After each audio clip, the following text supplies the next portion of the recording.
When it's so cold that metal snaps and engines won't even turn on, most modern tech just gives up. But for thousands of years, the Inuit have traveled hundreds of miles across the Arctic with no electricity, no fuel, just pure skill. This isn't just survival, it's a masterclass in beating the cold at its own game. But in a world where the air itself can steal your warmth in seconds, traveling isn't as simple as bundling up and heading out. For the Inuit, every journey is carefully planned, every step calculated, because out here, the cold doesn't forgive mistakes. Before any journey across the frozen landscape, weather forecasting becomes a survival skill. Inuit elders study cloud patterns, wind direction, and animal behavior to predict incoming storms with remarkable accuracy. One study found traditional Inuit weather prediction matched modern meteorological forecasts about 80% of the time, without satellites or computers. They're basically walking weather apps, except they never need charging. Ice conditions determine everything. Travelers test ice thickness with specialized tools, looking for the telltale blue-white color of solid ice rather than the gray shade that signals dangerous thin spots. The expression, knowledge weighs nothing, takes on literal meaning here. What you know about ice could save your life when you're 50 miles from shelter. Food supply calculations leave no room for error.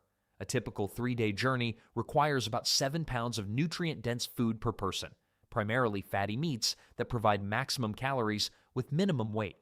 Inuit travelers often deliberately overpack food by 20%. If you think forgetting lunch at home is inconvenient, try missing a meal when it's 95 degrees below zero. Gear preparation follows a simple rule: fix it now or freeze later. Every stitch in mittens, every binding on sleds gets checked and double-checked. There's a saying among northern communities: your fingers don't work at 40 below. Trying to repair equipment with numb hands is nearly impossible, so prevention trumps fixing every time. Timing a departure requires balancing competing dangers.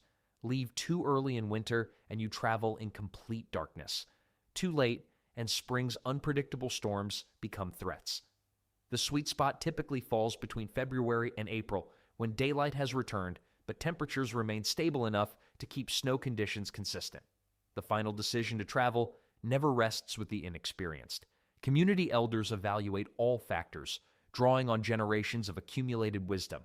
Young travelers learn by watching, asking questions, and gradually taking on more responsibility. Even skilled hunters postpone journeys when elders advise against it. It's the original check with mom first system, except ignoring it might mean becoming a human popsicle. The thoroughness might seem excessive until you realize the stakes. In this environment, forgetting a spare mitten isn't an inconvenience. It could mean losing fingers to frostbite. As the sled runners finally hit snow and the journey begins, all this preparation pays off in the form of confidence. Now comes the next challenge. The way you move matters more than you might think. Walking requires a specific rhythm, steady and deliberate. Running generates too much heat and sweat, while standing still allows cold to seep into your body. Arctic travelers have mastered the not too fast, not too slow technique that Goldilocks would approve of. Sweat might be welcome after a gym workout, but in minus 71 degrees Celsius, it's potentially deadly. Moisture against skin can freeze in minutes, drawing critical heat away from your body. An Inuit saying warns, "Sweat once, shiver twice." Studies show that a single ounce of sweat can decrease your body temperature by nearly 1 degree when it evaporates in extreme cold. Finding the perfect pace takes practice. Move quickly enough to generate warmth, but slowly enough to prevent overheating. Experienced travelers maintain a steady rhythm for hours, adjusting their speed based on terrain. Uphill sections require slower movement to prevent excessive sweating, while downhill portions demand quicker steps to maintain warmth. Managing layers becomes an ongoing process. The trick isn't wearing everything at once, but knowing when to remove layers before you start sweating. Many travelers begin journeys slightly cool, knowing their bodies will warm up within 15 minutes. Taking off your parka at minus 40 degrees might seem crazy, but it's actually smart, just like how leaving the house without your phone feels wrong, but sometimes gives you peace. Breathing techniques help prevent damage to lungs from intensely cold air. Inhaling through the nose and exhaling through a scarf or fur creates a pocket of warmer air. This method naturally humidifies and warms air before it reaches your lungs, preventing the painful ice burn sensation that can damage respiratory tissues. Resting without cooling down requires strategy. Never sit directly on ice or snow. Always use an insulated pad or sled. Short, frequent rests of 3 to 5 minutes work better than longer breaks that allow your body temperature to drop. Some travelers even perform small movements during rest periods to maintain circulation. These temperature management skills develop over years. Children learn early by watching adults, gradually building tolerance through progressively longer journeys. The body itself adapts. Arctic people's circulatory systems actually deliver more blood to extremities than those of people from warmer climates. After mastering these movement techniques, your survival chances increase dramatically. With your body temperature regulated, you can now appreciate one of the most remarkable Arctic transportation systems ever developed. While modern travelers might reach for keys to a snowmobile, many Inuit still prefer the transportation method their ancestors perfected over 5,000 years ago, the dog sled. This preference isn't just about tradition, it's practical survival sense. In the Arctic, reliable transportation isn't about arriving on time. It's about arriving alive. The reliability factor alone makes a compelling case. Mechanical vehicles break down in extreme cold. Metal becomes brittle, oil thickens, and batteries fail. Dogs, meanwhile, have built-in antifreeze. Their bodies maintain function even at minus 50 degrees Celsius. When your snowmobile turns into an expensive ice sculpture, a dog team keeps moving. Creating an effective sled team requires understanding each dog's strengths. A typical team consists of 6 to 12 dogs arranged in specific positions. The lead dog takes the front position not because it's strongest, but because it's smartest, capable of responding to verbal commands and choosing safe paths. The strongest dogs occupy positions directly in front of the sled where pulling power matters most. Training begins early in a dog's life. Puppies run alongside teams before ever pulling weight. Commands are simple, clear words that can be heard through howling wind. G for right, haw for left, whoa to stop. By age 2, most dogs know 20 to 30 commands. It's like learning a foreign language, except your teacher might bite you if you get the pronunciation wrong. The sled itself represents generations of design innovation. Traditional models use driftwood or bone runners wrapped in frozen moss for smoother gliding. The typical kamutik design, the standard Inuit sled, features flexible lashings between components rather than rigid connections. This flexibility allows the sled to bend rather than break when hitting rough ice. Engineers spend years designing suspension systems that Inuit figured out with some rope and frozen moss. One study found these traditional designs distribute weight 30% more efficiently than early European sleds. Steering without physical reins seems impossible until you see it in action. The driver, called a musher, uses voice commands combined with weight shifts to direct the team. Leaning left or right on the sled runners communicates direction to both dogs and sled. Skilled mushers can navigate complex terrain using nothing but these subtle movements and commands. Perhaps most remarkably, dogs serve as living safety systems. They can detect dangerous ice by smell and sound, sensing air pockets beneath seemingly solid surfaces. Many Inuit tell stories of dogs refusing to cross ice that looked perfectly safe but later collapsed. The animal's body temperature also provides emergency warmth in survival situations. Despite technological advances, dog teams remain the most dependable transportation in Arctic emergencies. When storms ground helicopters and snowmobiles run out of fuel, dog teams continue. A well-conditioned team can travel 50 miles daily for a week with minimal rest. With reliable transportation secured, the focus shifts to another fundamental skill. Whether traveling with dogs or on foot, mastering the frozen terrain requires specialized walking techniques. Snow and ice present completely different challenges. One might swallow you whole, the other will send you sliding into oblivion. It's like nature created two completely different ways to make you fall down, just to keep things interesting. Walking on snow demands a counterintuitive approach. The instinct to step gently actually causes you to sink deeper. Inuit use a firm, confident stride that compacts snow beneath each step. The technique resembles walking with flat feet rather than the heel-to-toe motion used on solid ground. Walking in deep Arctic snow is the original leg day workout. No gym membership required. Reading snow texture becomes second nature to experienced travelers. Different types of snow have unique properties, from pukak, sugar snow, that collapses easily to upsick, wind-packed snow that supports weight. An experienced traveler can identify at least 30 different snow consistencies and choose paths accordingly. One linguistic study found Inuit languages contain more than 50 distinct words for different snow types, each signaling specific walking conditions. Footwear plays a crucial role in this snow reading system. Traditional sealskin boots called kamiks combine waterproof bases with breathable uppers. These boots allow hunters to feel subtle changes in snow consistency through their feet while maintaining crucial warmth. The soft, flexible soles grip ice crystals rather than sliding across them. Modern Arctic travelers who switch to hard-soled Western boots experience up to 4 times more falls. Spotting dangerous ice requires keen observation.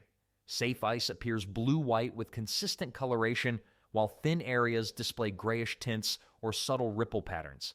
The thickness test involves a specialized tool, a carved ivory or bone rod that makes distinctive sounds when tapped against different ice densities. You know you're in the Arctic when testing the ice isn't relationship advice but survival protocol. The wide-step walking technique prevents slipping on smooth ice surfaces. Feet positioned slightly wider than shoulder width create stability by lowering the center of gravity. Short shuffling steps replace normal strides. Arms remain slightly extended from the body, providing balance similar to a tightrope walker's pole. The technique might not win style points, but it prevents painful falls when every medical facility might be hundreds of miles away. For deep snow travel, the Kneipeluk method prevents exhaustion from high-stepping through drifts. This accordion-like walking style involves compacting a small area of snow with one foot, then using that compressed spot to support weight while extending forward. A skilled traveler creates a series of stepping stones through otherwise impassable drifts. It's like playing hopscotch, where the penalty for missing isn't losing the game, but losing your toes to frostbite. Communities often maintain packed snow paths using this technique, creating highways of compressed snow between important locations. Air temperature affects walking techniques as well. During extreme cold spells below -50 degrees Celsius, snow crystals become sharp and abrasive. Walking styles adjust to minimize friction between snow and footwear, preserving precious boot soles from damage. Even the most skilled traveler can't walk forever. When the sun begins to dip toward the horizon, the next crucial survival skill comes into play. As daylight fades and temperatures plummet further, finding or creating shelter becomes the difference between life and death. Contrary to popular belief, igloos aren't just permanent structures in villages, they're emergency shelters that skilled travelers can construct almost anywhere. The speed of igloo construction astonishes first-time observers. A skilled builder can complete a small emergency shelter in about 60 minutes. The process begins with testing snow consistency. Only certain types of snow, specifically compacted snow with enough structural integrity, work for building. The builder uses a snow knife to cut blocks roughly 15 inches thick, 24 inches wide, and 40 inches long. The engineering brilliance lies in the spiral construction pattern. Blocks aren't stacked in flat circles, but in a continuous ascending spiral. Each block leans slightly inward, creating the dome shape without requiring support structures. The final block, called the keystone, locks everything in place. It's like Lego for survival, except for getting one piece won't just hurt your foot, it might cost you your fingers. Size matters in emergency shelters. Survival igloos typically measure just 6 feet in diameter, small enough to heat quickly with body warmth alone.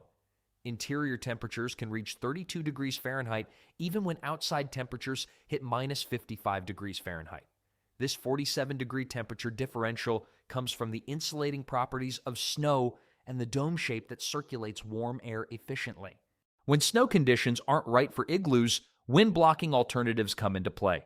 Rock formations or ice ridges become windbreaks for kamutit camps, temporary shelters made from sleds turned on their sides and covered with animal skins.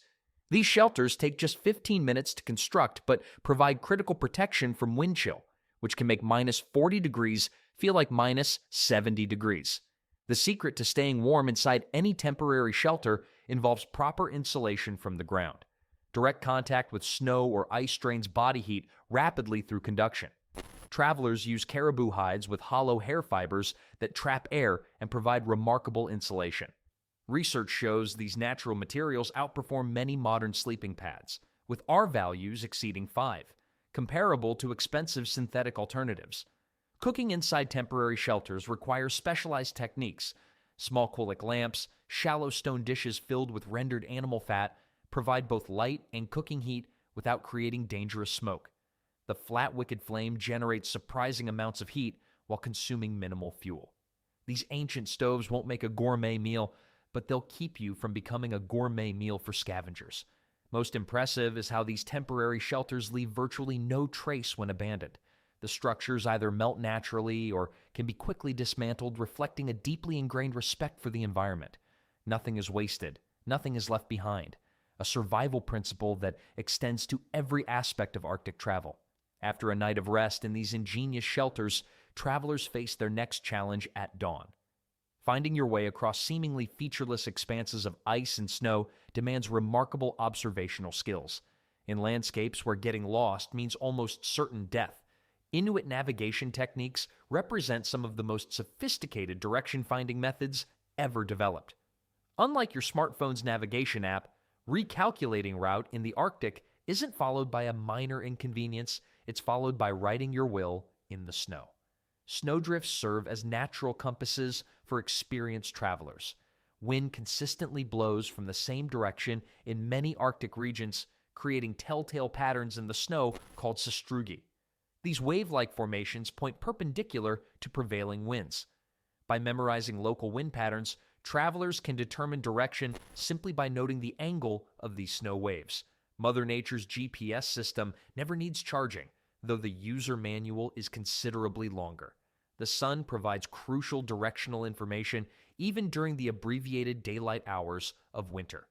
Inuit travelers track the sun's position with remarkable precision, noting its path across specific terrain features. In regions where the sun barely rises above the horizon during winter months, even the subtle glow on the horizon provides directional data to trained eyes. During spring and fall, shadows cast by snow formations create miniature sundials that indicate direction. Stars offer another navigational framework, though Arctic constellations function differently than in southern regions. The North Star, Polaris, remains nearly fixed in the northern sky, creating a reliable reference point. When your life depends on finding one specific dot of light in the sky, you develop a whole new appreciation for astronomy class. Many Inuit groups have developed specialized star maps tailored to their specific territories, connecting star patterns to landforms and travel routes. These mental star charts allow navigation during the long polar night when the sun remains below the horizon for months. Perhaps most impressive is the memory map system that requires no physical tools whatsoever. This mental mapping technique combines stories, songs, and sensory observations into comprehensive navigational knowledge. Young travelers memorize routes through oral instruction, gradually building mental libraries of every ridge, ice formation, and significant landmark in territories spanning thousands of square miles. A study of Inuit hunters found they could recall precise details of routes traveled only once, more than 10 years earlier. Weather prediction intertwines with navigation. Cloud formations signal upcoming challenges, allowing travelers to adjust routes before storms arrive. Specific cloud shapes, particularly those resembling long, stretched cotton, indicate wind direction changes within 24 hours. Studies show traditional Inuit weather forecasting achieves accuracy rates of 75% for 48-hour predictions, comparable to modern meteorological methods in remote areas. Animals also contribute valuable directional information.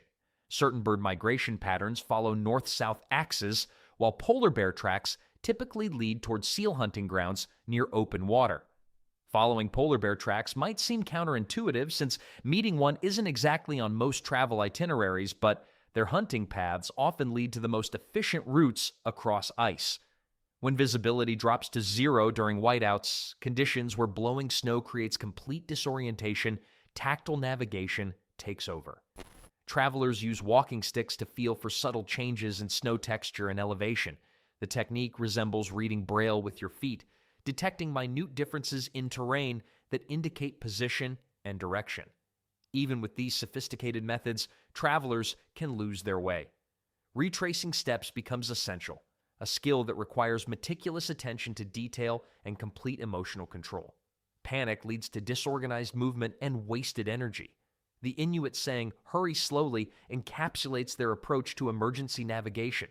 The journey continues with these navigation skills guiding the way, but even the most experienced travelers encounter unexpected challenges.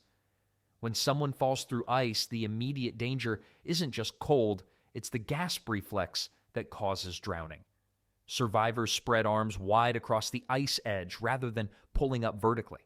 Nothing teaches horizontal versus vertical movement like having 30 seconds before hypothermia sets in. Rolling away from the breakpoint distributes weight until reaching thicker ice. Blizzards require quick shelter construction. The Kanisak-Twinik technique, creating a shallow trench and allowing drifting snow to partially cover the body while maintaining an air pocket, traps crucial body heat. Equipment repairs demand specialized tools. Sinew thread, made from caribou tendons, stays flexible at -60 degrees, unlike modern thread which becomes brittle. Threading a needle while wearing mittens in a blizzard makes regular sewing look like vacation. Emergency signals include 3 evenly spaced fires arranged in a triangle. Every traveler carries spare repair materials, emergency rations, and extra foot protection. Wet boots cause frostbite within 20 minutes in extreme cold. The most important survival tool might be mental preparation through storytelling, where survival instructions are embedded in community tales and remembered through emotional connection. These emergency skills complete the toolkit for Arctic travel, but understanding why people make these journeys reveals something deeper. Arctic travel isn't just about survival, it's woven into the cultural fabric of Inuit life. The motivations behind these remarkable journeys reveal much about Inuit values and community structure, connecting past traditions with present necessities. Hunting drives many journeys. Following seasonal migration patterns means traveling where the animals go, sometimes hundreds of miles from home communities. During winter, seal hunting requires movement to areas where breathing holes form in the ice. Spring brings opportunities for walrus hunting along the floe edge, while summer allows inland travel for caribou. Wildlife don't exactly deliver themselves to your doorstep, especially when your doorstep is buried under 15 feet of snow. One study found that hunters from a single community might utilize territories exceeding 20,000 square miles throughout a year. Trade networks between communities create another reason for travel. Goods unique to specific regions, particular stones, driftwood, or animal products, move across vast distances through established exchange routes. These traditional trading partnerships often span generations, with families maintaining connections through regular journeys. Archaeological evidence shows some trade routes have remained unchanged for over 1,000 years, with distinctive materials from distant regions appearing consistently in community sites. Family connections provide perhaps the strongest motivation. Visiting relatives in distant communities strengthens bonds and ensures genetic diversity in small populations. Traditional marriage practices often encourage partnerships between distant communities, creating extended family networks spread across vast areas. These social visits typically coincide with seasonal gatherings when multiple families converge at established meeting points for celebrations and knowledge sharing. Cultural events drive travel as well. Song festivals, dance gatherings, and storytelling competitions bring communities together at specific times of year. These gatherings serve multiple purposes: reinforcing cultural identity, arranging marriages, settling disputes, and trading goods, all requiring long journeys across difficult terrain. Educational travel forms another important category. Young people traditionally spent time with relatives in different regions to learn territory-specific skills. A teenager might travel hundreds of miles to study with an elder known for exceptional hunting abilities or someone skilled in particular survival techniques. This distributed learning system ensured knowledge spread throughout the cultural region. These skills remain relevant today, even as snowmobiles and GPS devices become common. Modern Inuit hunters still teach youth traditional methods alongside new technology. The Arctic's version of "the internet is down" isn't losing your Netflix, it's losing your way home. When batteries die and fuel runs out, the ancient knowledge ensures everyone gets home safely. A recent survey found 82% of young Inuit hunters had used traditional navigation at least once when modern equipment failed. The integration of old and new reflects the practical wisdom that has always characterized Arctic travel. Traditional skills provide backup systems for modern technology, while new tools enhance rather than replace established methods. This balanced approach allows communities to maintain cultural continuity while adapting to changing conditions. To the rest of the world, traveling at minus 95 degrees might seem impossible. To the Inuit, it's simply how life has worked for thousands of years, a testament to human ingenuity and the remarkable capacity to thrive in one of Earth's most challenging environments.